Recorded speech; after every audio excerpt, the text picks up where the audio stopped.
अस्सलाम वालेकुम नाजरीन, इस वक्त आप देख सकते हैं इंतहाई शदीद बर्फ़बारी शुरू है और साल 2024 की ये बहुत ज़्यादा ख़तरनाक बर्फ़ है। इस वक्त आप देख सकते हैं तकरीबन 3 फुट तक जो पहुंच चुकी है और मज़ीद भी जारी है। तकरीबन 18-20 साल की रिकॉर्ड इस बर्फ़ ने तोड़ दिया है। ये आप देख सकते हैं। देखें ये सामने ये घरों के हालात देख के लोग घरों में मासूर है। आमद व रफ्त का सिलसिला बिल्कुल बंद है। इंतहाई शदीद मुश्किलात का सामना है इस वक्त। आप देख सकते हैं, ये देखें बहुत ज़्यादा बर्फबारी है।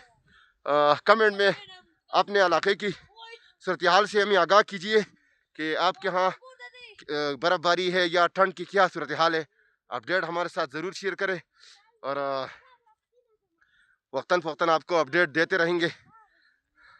लाइक कमेंट ज़रूर दें ताकि हमें भी पता चले कि आपने हमारी वीडियो देख लिए।